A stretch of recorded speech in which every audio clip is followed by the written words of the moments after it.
La Bella Fugitiva 2, o por su título en inglés Hola y el Lobo de Mar, de Barbara Cartland, capítulo 1, año 1831. El salón bar de las Tres Campanas estaba muy tranquilo y silencioso, lo cual era algo inusitado. Cercano a la bahía de Dover, casi siempre estaba lleno de marineros y de tripulantes que se detenían a reparar y a abastecer sus barcos. La espesa neblina parecía penetrar hasta aquel recinto de techo bajo, y solo el crujido de los leños que ardían en la chimenea parecía aliviar un poco el ambiente sombrío del lugar. El hostelero de las Tres Campanas mantenía la mirada fija en la puerta, con la esperanza de que se abriera. De vez en cuando, sin embargo, sus ojos se desviaban hacia su único parroquiano, sentado frente al fuego, con las piernas estiradas. No se había movido desde hacía rato. Al fin extendió la mano para servirse otra copa de la botella que tenía a su lado. Esto hizo que el propietario se sintiera inquieto. No temía que ese caballero fuera a embriagarse, pero la botella que estaba bebiendo con el mejor coñac francés era la única de su clase que había en la posada. Fue vendida por un marinero a quien se le había comprado a bajo costo.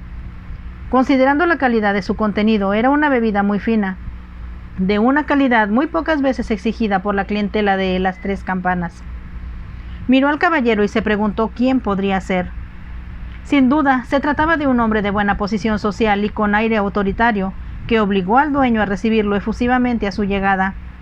Aunque el caballero no era nada comunicativo, quizás sería el propietario de uno de los yates anclados en la bahía. El parroquiano se llevó la copa a los labios y en el momento de hacerlo se abrió la puerta exterior y alguien entró en la habitación. Ante la sorpresa del propietario, era una mujer, o más bien, como él comprobó al fijarse en ella, una dama. Llevaba una capa adornada con costosa piel, aunque había un rasgón en la tela y sus manos temblorosas sostenían una valija. Por un momento se quedó de pie mirando a su alrededor, conturbada. Cuando el hostelero escuchó por fin su voz y le dio las buenas noches, ella se volvió a mirarlo con sus grandes ojos muy asustados. «Hubo un accidente», habló con voz trémula. «Afuera, un poco adelante del camino, vi estas luces y vine a pedir auxilio». «Enviaré a alguien para ayudar, señorita», dijo el propietario. «Tenga la bondad de pasar y sentarse junto al fuego, mientras mi mozo averigua qué ha sucedido». Volvió la cabeza al decir eso y se acercó a una puerta situada al fondo del salón. «Joe, ¿estás ahí?» «Sí, amo», contestó una voz desde el interior. «Ve afuera y ve si puedes ayudar a alguien. Aquí hay una dama que dice que hubo un accidente». «Iré ahora mismo». El posadero dio la vuelta al mostrador para seguir a la dama, quien se movía con lentitud hacia la chimenea. Arrimó un sillón para ella y lo colocó frente al que ocupaba el caballero. «Estoy seguro, señorita, que desea beber algo después de lo que debe haber sido una experiencia muy desagradable». «Hay mucha neblina». «Sí, lo sé. Ha estado así todo el día, señorita». «¿Qué desea tomar? Tenemos cuanta bebida pueda apetecer». «¿Sería posible que me sirvieran una taza de té?» El posadero titubeó. Estaba pensando que el té fuerte que tomaba su esposa no debía ser del gusto de alguien tan elegante como aquella joven dama parecía ser. Entonces, sin moverse, el caballero que estaba del otro lado de la chimenea comentó: «Si ha participado en un accidente, será mejor que tome una copa de brandy. Este que estoy bebiendo es bastante aceptable». La dama lo miró y después de un momento contestó: «Es muy amable de parte suya, señor, pero yo preferiría té o café». «Yo no se lo recomendaría en un lugar como este», dijo el gentilhombre en tono de menosprecio. Como si ella sintiera que el caballero estaba siendo innecesariamente descortés con el dueño de la posada, la dama se apresuró a decir: «Tal vez un poco de madeira sería mejor para mí, pero solo media copa, por favor». «Se lo traeré enseguida», contestó el posadero. Complacido de que la recién llegada hubiera hecho su elección, se dirigió al mostrador. La dama se percató de que el caballero que estaba sentado frente a ella la observaba con ojos entrecerrados. Tuvo la impresión de que aquel individuo era una persona desagradable. Como se sentía un poco turbada, puso en el suelo la valija de cuero que llevaba y se ocupó en quitarse los guantes. El posadero volvió con la copita de madeira. «Es una bebida de buena calidad, señorita», expresó. «Espero que le guste». «Estoy segura de que me gustará», contestó ella. «Y muchas gracias. Perdone», agregó en tono apremiante después de tomar la copa de las manos del hostelero. ¿Podría usted decirme cuándo saldrá un barco para Francia? Esa es una pregunta que no puedo contestar, señorita. Todo permanece estático en la bahía. En realidad, estaba diciendo hace unos momentos que esta es la peor neblina registrada en 20 años. Entonces, ¿habrá uno que salga tal vez muy temprano por la mañana? Esta vez no había la menor duda de la ansiedad en su voz. El posadero movió la cabeza de un lado al otro. Depende, señorita. Si sopla el viento en la noche, el Britannia debe llegar aquí de Calais y hará el viaje de regreso mañana por la tarde. La dama lanzó un leve grito de horror. ¿Hasta en la tarde? Pero debe haber algún otro barco que salga por la mañana. Todos están varados al otro lado del canal, contestó el posadero. Pero yo necesito irme. Tengo que salir de aquí lo más pronto posible. Como el posadero no dijera nada, agregó con desesperación. ¿Sería posible que me llevara algún pescador en su barco? Tengo entendido que salen muy temprano a pescar. No como hace un tiempo como el de ahora, señorita. Y de cualquier modo, ellos pescan solo en la orilla de la costa. La información preocupó de manera evidente a la dama. El hombre notó que había en su rostro una expresión de agonía. Le diré lo que voy a hacer, señorita, dijo el propietario en un esfuerzo por tranquilizarla. Cuando Joe vuelva para informar sobre el accidente, lo enviaré al muelle a preguntar al capitán del puerto si a él se le ocurre alguna manera de ayudarla. Los ojos de la joven parecieron hacerse más brillantes. Es muy bondadoso de parte suyas. Por favor, diga a Joe que con mucho gusto recompensaré sus servicios. Gracias, señorita. Él debe volver aquí pronto. Ignoro que pueda entretenerlo tanto. Se alejó al decir aquello para abrir la puerta exterior. Al hacerlo, la neblina pareció entrar revoloteando en el salón como una nube gris. La puerta se cerró tras él, y la dama se reclinó en su silla y cerró los ojos. Sentía que estaba a punto de desmayarse por el horror de todo lo sucedido. Entonces una voz procedente del otro lado de la chimenea habló en tono agudo. «¡Beba ese Madeira!». Ella hizo un esfuerzo, pero no logró contestar. Sintió que una oscuridad parecida a la neblina descendía sobre ella. A pesar de que estaba muy cerca del fuego, sintió mucho frío. Alguien le puso una mano atrás de la cabeza y le acercó una copa a los labios, y casi a pesar de sí misma ella sorbó un trago. Sintió que un líquido muy fuerte descendía por su garganta y se extendía por su cuerpo. Casi instantáneamente la oscuridad se esfumó y le fue más fácil respirar. «Otro trago de brandy», ordenó una voz aguda. Aunque ella hubiera querido protestar, obedeció, porque en aquel momento no se sentía capaz de discutir.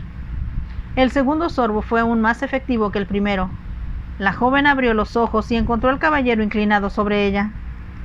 Al verlo con más claridad, advirtió que era de hecho un hombre excesivamente apuesto, con una sombra en sus ojos y un cinismo en las líneas profundamente marcadas de su rostro. Él la habría, pensó ella, convencido de beber más brandy, pero logró levantar las manos en un gesto de protesta. «Por favor», suplicó ella, «ya estoy bien ahora, y no podría beber más». Como si él comprendiera que decía la verdad, el caballero se movió y se quedó de pie, dando la espalda al fuego. Era tan alto, notó la dama, que su cabeza casi tocaba las pesadas vigas, tomadas de algún barco que sostenía en el techo. Él no dijo nada, y después de un momento la joven murmuró con voz nerviosa. «Gracias por ser tan bondadoso. El accidente me asustó mucho». Quien iba conduciendo el carruaje debe ser un irresponsable para haberse lanzado al camino con este tiempo. Yo tuve la culpa. En el momento en que decía eso, la puerta se abrió y el dueño de la posada volvió a entrar. Miró hacia la dama, pero no habló. Sostuvo abierta la puerta y un momento después entraron dos hombres llevando en brazos a un hombre inconsciente.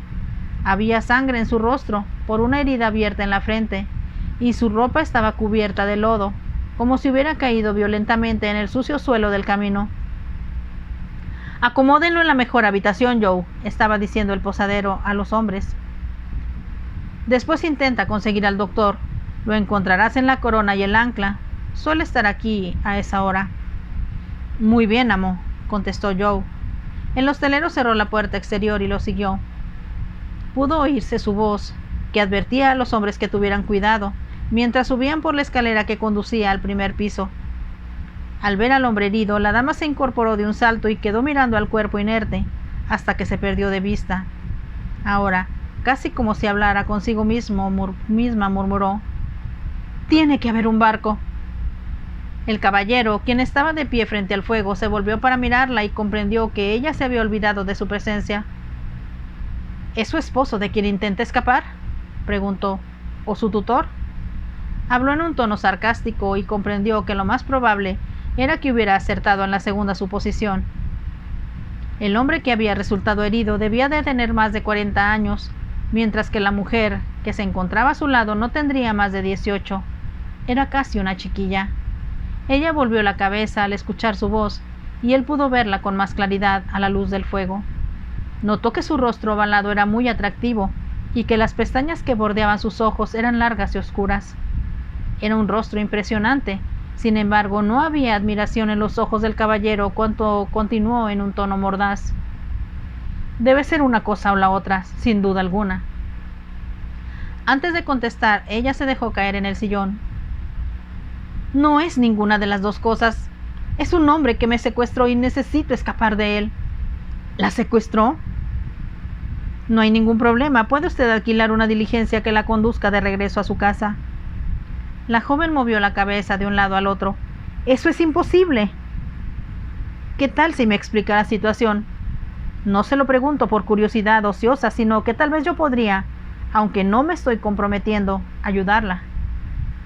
La expresión de la dama se alteró en el acto. «Oh, ¿podría usted ayudarme? ¿De veras? ¿Quiere decir que podría encontrarme un barco? O tal vez...». Ella titubeó un momento. Entonces, como si la hubiera impresionado la forma de vestir del caballero, terminó la frase diciendo: «Tal vez tenga usted un barco propio». «Le he preguntado», contestó el caballero, «¿por qué está huyendo y de quién?». La dama contuvo la respiración antes de contestar: «De mi madrastra». El caballero enarcó las cejas. Era una respuesta inesperada. «Antes de continuar, deberíamos presentarnos», dijo. «Yo soy el marqués de Elvington». La chica lanzó un leve grito y dijo: «Yo he oído hablar de usted. Es muy famoso y desde luego tiene un yate. Por eso está aquí. Oh, por favor, lléveme a Francia. Tengo que huir y pronto». «¿Del hombre que está arriba que la secuestró?». «Sí, yo nunca imaginé, nunca soñé ni por un momento que se iba a portar de ese modo». Las palabras parecieron fallarle. Ella hizo una especie de gesto desesperado con las manos que le resultaba patético. «Estoy esperando a que me diga su nombre». «Soy Ola Milford. Mi padre era Lord Milford y vivimos cerca de Canterbury». «Me parece haber oído el nombre», observó el marqués. «Papá no iba con frecuencia a Londres, prefería vivir en el campo, y no estuvo bien de salud en los últimos años previos a su muerte». «¿Es de su madrastra de quien está huyendo?». «Sí, no puedo seguir con ella por más tiempo. Es imposible». «¿Por qué?». «Me odia, hace mi vida miserable. Es mi tutora, pero se niega a darme el dinero que papá me heredó. Es mío, pero no podré administrarlo hasta que tenga 21 años o me case». «Eso no debe ser difícil para usted», contestó el marqués con cinismo. «Usted no comprende», protestó Ola Milford. «Mi madrastra, que se casó con mi padre hace 3 años cuando él se sentía muy desventurado por la muerte de mi madre, está celosa de mí». Dijo esto último indecisa, como si se sintiera incómoda de confesar la verdad. Después continuó diciendo: «Ella me repite una y otra vez que desea deshacerse de mí, pero al mismo tiempo me prohíbe salir, y si un caballero llega a la casa no me deja hablar con él. La realidad es que ella desea casarse otra vez». «Pero usted debe tener otros familiares con los cuales poder vivir». «He pensado en eso, pero cuando lo sugerí, mi madrastra se negó a considerarlo siquiera, porque pensó que me llevaría mi fortuna conmigo». Lanzó un profundo suspiro. «El dinero es la causa de todo el problema, tanto para mi madrastra como para mí». «Mi primo, que está arriba». Miró hacia arriba y el marqués se dio cuenta de que se estremecía un poco. «¿Su primo?», preguntó él. «¿Cómo intervino él en el asunto?». «Yo estaba desesperada por la forma en que mi madrastra me estaba tratando. No sabe usted lo que es vivir con alguien que nos odia». Me lo imagino, contestó el marqués. Continúe. Decidí que solo podía optar por una de dos cosas. Puedo volver al convento cercano a París donde fui educada y convertirme en monja, o bien puedo convertirme, como mi madrastra ha sugerido tantas veces, en una cocotte. El marqués se mostró visiblemente asombrado. ¿Una qué?, preguntó. ¿Sabe usted lo que está diciendo? No sé con exactitud lo que ese oficio entraña, admitió Ola, pero ella ha dicho no una vez sino docenas de veces, con ese cabello tuyo debías convertirte en una cocotte. No creo que sirvas para otra cosa. Como si quisiera demostrar lo que estaba diciendo, se hizo hacia atrás la capucha que llevaba puesta. De pronto pareció como si las llamas del fuego se hubieran transferido a la silla que había frente al marqués. Este conoció a muchas mujeres pelirrojas, pero jamás a ninguna que tuviera un color tan intenso ni tan hermoso como el de la muchacha sentada frente a él. Debido a que su cabello había estado cubierto por la capucha forrada de piel desde hacía varias horas, se mantenía adherido a su cabeza. Pero cuando se desató la capa a la altura del cuello y pasó los dedos por su cabellera, ésta pareció cobrar vida, captó y reflejó la luz. Su intenso color hizo que su piel se viera asombrosamente blanca. No es de sorprender, pensó él, que cualquier mujer, sobre todo una madrastra, haya querido deshacerse de una rival en potencia, cuyo aspecto no es solo fuera de lo común, sino espectacular. El marqués comprendió que Ola esperaba algún comentario y dijo con sequedad: «No le recomiendo ninguna de esas dos soluciones. Debe pensar en alguna otra alternativa». «He pensado mucho», contestó Ola. «Pero ¿qué puedo hacer si mi madrastra se niega a darme mi dinero y no me permite vivir con nadie sino con ella?» «Por supuesto, es una situación difícil». «Claro que lo es. No intento hacer ninguna tontería. Quiero estar con las monjas y discutir mi futuro con la Madre Superiora, que ha sido siempre muy buena conmigo». Se detuvo antes de añadir: «Tal vez me decida a tomar los hábitos. Eso sería preferible a ser tratada como lo he sido en los últimos años». «Me sorprende que sea usted tan débil de corazón». Como si el marqués la hubiera ofendido, no solo con sus palabras, sino con el tono despectivo de su voz, Ola se incorporó en su silla. «Es muy fácil hablar cuando no se ha vivido experiencias amargas», dijo. «Usted no tiene idea de lo que es ser abofeteada y hasta golpeada de vez en cuando. Si había un fuete al alcance de la mano de mi madrastra», contuvo el aliento antes de agregar, «los sirvientes no pueden obedecer mis indicaciones ni darme de comer si ella ordena que no lo hagan. Cuando hay visitantes me manda a mi dormitorio, y si se trata de amigos de mamá, me encierra bajo llave para que no pueda hablar con ellos». Lanzó un profundo suspiro. «He tratado de rebelarme, de desafiarla en los últimos 2 años, y todo ha sido inútil. La única esperanza para mantenerme cuerda es huir». «Ha decidido irse a Francia», observó el marqués. «¿Y qué me dice de su acompañante?» Vio cómo Ola apretaba los labios antes de contestar en un tono distinto.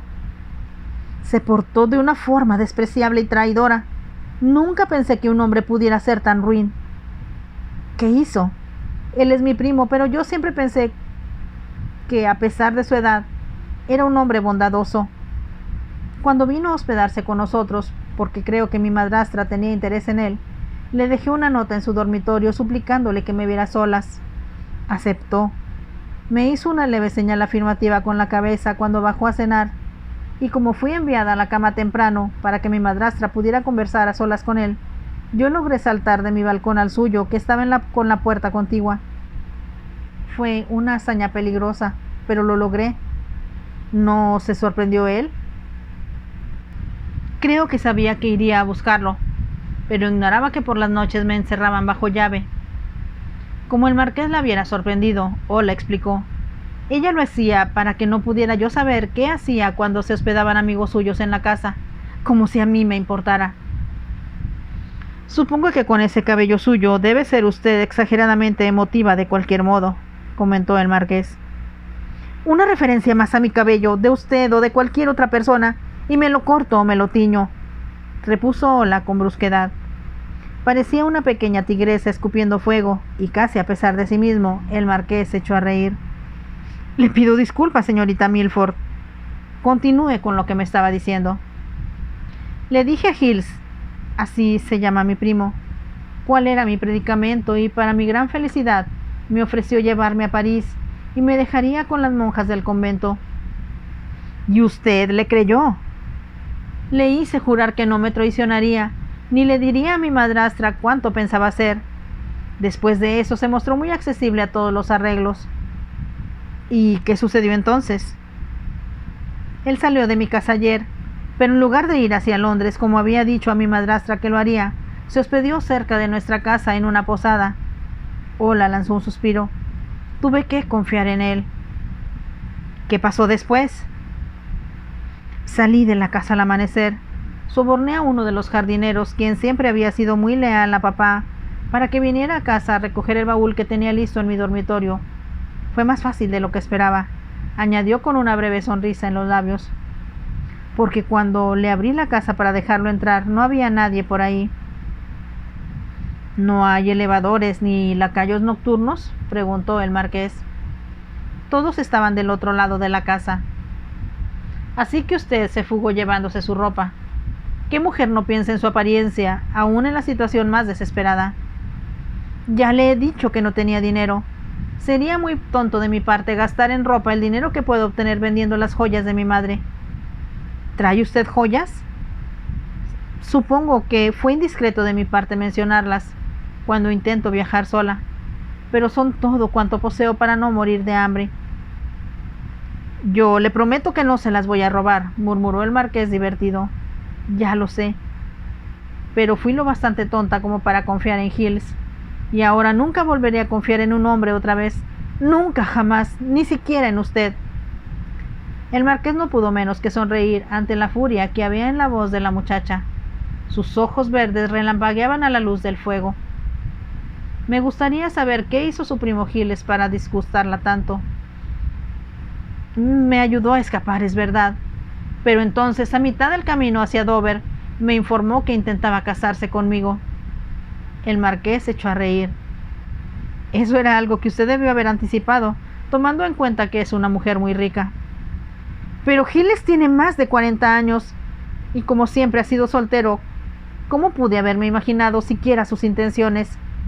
Hills me dijo, me sentiré encantado cuando nos casemos de administrar tu fortuna, pero como te considero también muy atractiva, Ola, voy a disfrutar de ser tu esposo. ¿Qué contestó usted a eso?, preguntó el marqués. Le dije que preferiría morir antes que casarme con él, y que tan solo al sugerir tal idea demostraba que era un cerdo traidor, un Judas en quien nunca debía haber confiado. Fueron palabras fuertes, rió el marqués. A usted le debe parecer gracioso, exclamó Ola, pero yo comprendí en ese momento que no solo tendría que escapar de mi madrastra, sino también de... Había algo en el que me asustó. No era solo el hecho de que estaba decidido a apoderarse de mi fortuna, fue la forma en que me miró cuando nos detuvimos a almorzar. Miró hacia el marqués a través del tapete que había frente a la chimenea y continuó.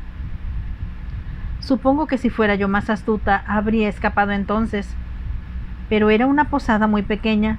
No había más parroquianos que nosotros almorzando ahí. Si hubiera intentado huir, Hills me habría alcanzado con facilidad, y hubiera sido un estorbo más mi joyero, añadió bajando la mirada hacia la valija de cuero que tenía junto a la silla. No la estoy criticando, señaló el marqués con suavidad.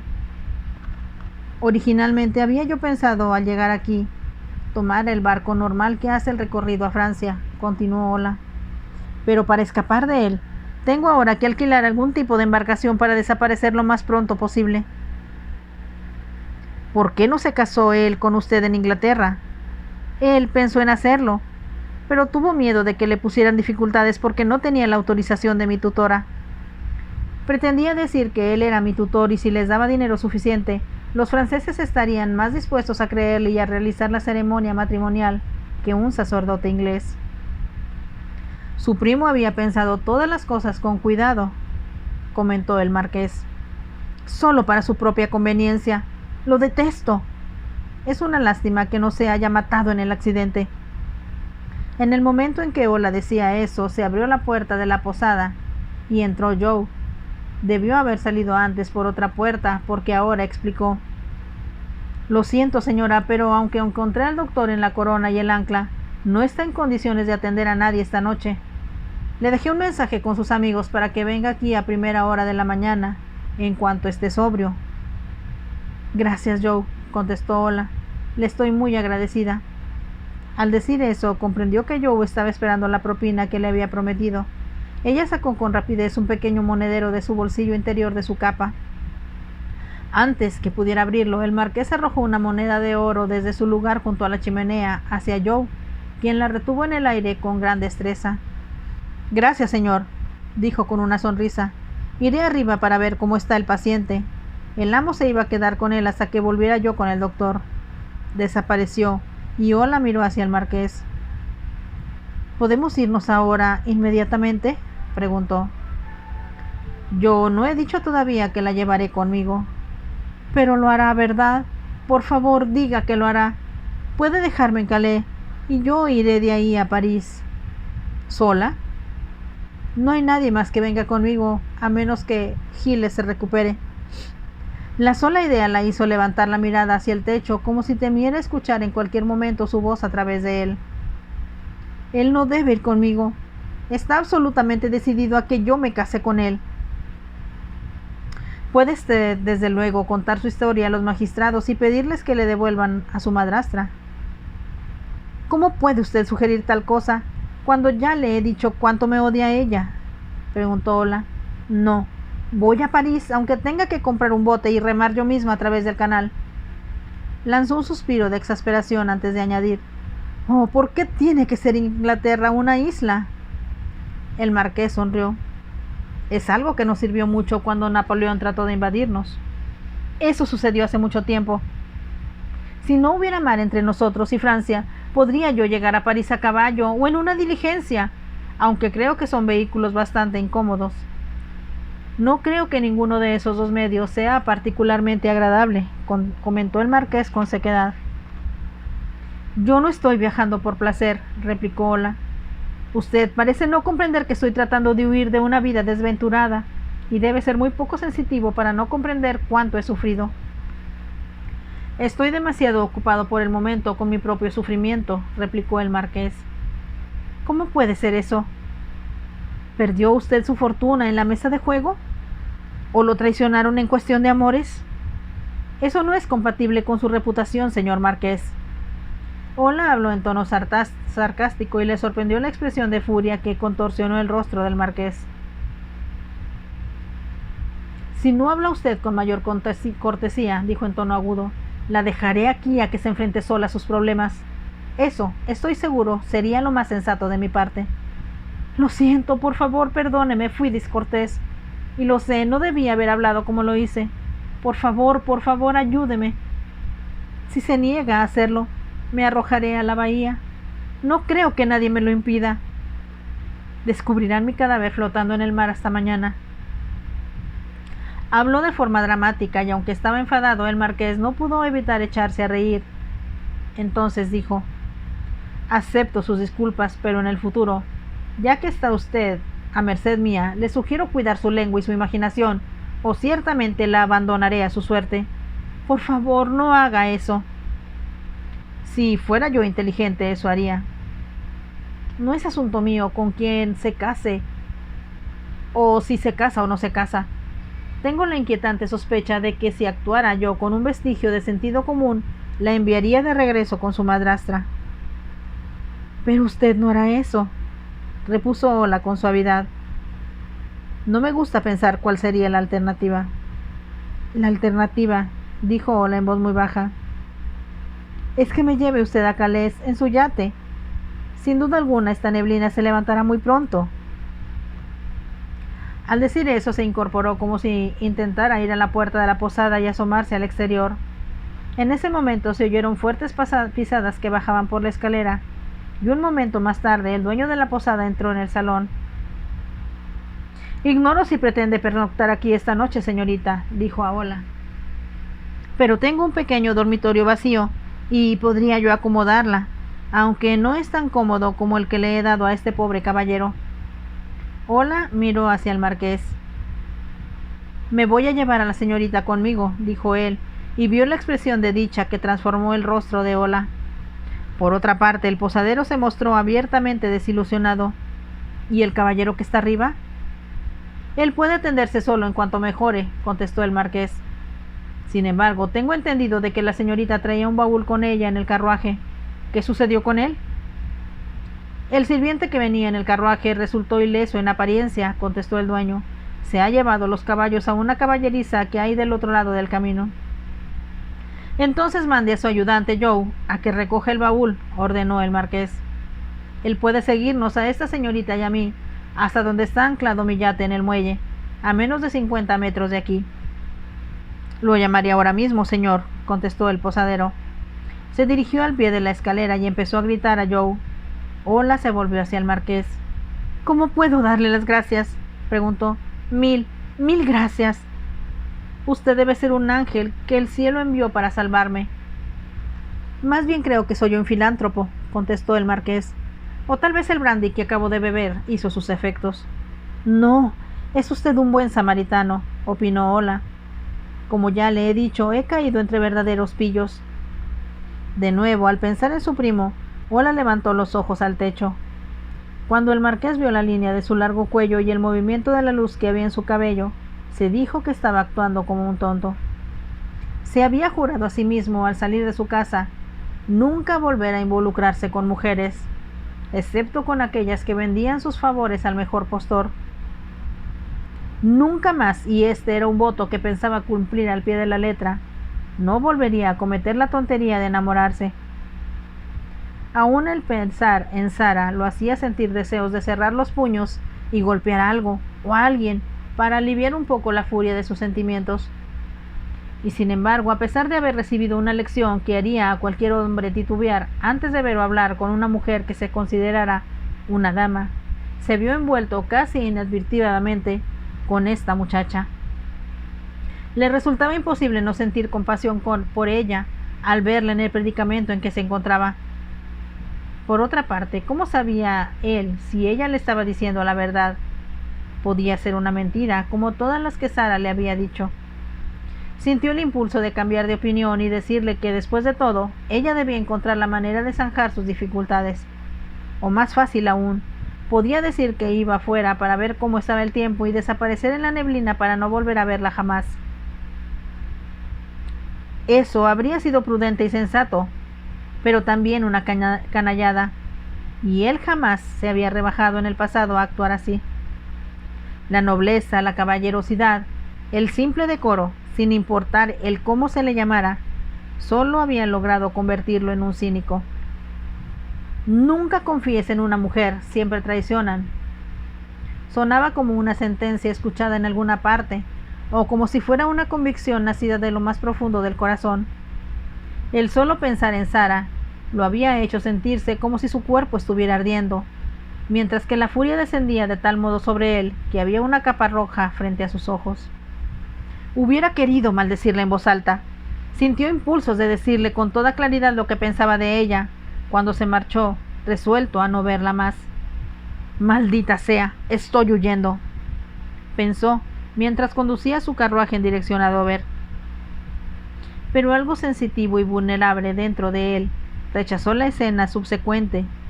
Si hubiera dicho a Sara lo que había visto con sus propios ojos, ella habría mentido y suplicado. Y si se hubiera dado por derrotada, finalmente al ver que no podría convencerlo ya de casarse con ella, se habría reído de él. Era algo en extremo injusto e insufrible para él. Por primera vez en su vida, dentro de su exitosa carrera como deportista y como amante, el marqués, el hombre más aclamado en la alta sociedad, había caído víctima del petardo que él mismo encendió. Se había acostumbrado a ser él el conquistador, con la certeza, aunque se aseguraba a él mismo que no era unanimidad de su parte, que cualquier mujer hacia la que él se mostrara interesado, gustosa se lanzaría a sus brazos. Sobre todo, no había mujer en todo el ámbito del país que no hubiera aprovechado la oportunidad para convertirse en su esposa. Tan pronto como las veía, notaba la excitación reflejada en sus ojos, revelándole con exactitud cuánto deseaban y lo que estaban implorando al cielo sin duda alguna. «Nos casaremos, mi amor», podía escucharse a sí mismo diciendo eso a Sara. tan pronto como termine tu luto. No puedo esperar un día más del necesario. Oh, Boydon, había exclamado Sara, te amo y te juro que voy a hacerte muy feliz, como tú me has hecho ya la mujer más feliz de la tierra. Su voz era suave y seductora al decir aquello. Cuando sus ojos azules se clavaron en el marqués, éste había pensado que encontró por fin esa perla rara y valiosa, la mujer perfecta digna de ser su esposo. De pronto, la noche anterior, todo lo que él planeó, su futuro entero, se había desplomado como un castillo de naipes. Fin del capítulo 1 de La Bella Fugitiva número 2 de Bárbara Cartland. Espero que la hayan disfrutado. Si es así, déjenme un like y nos vemos en el siguiente capítulo. Bye.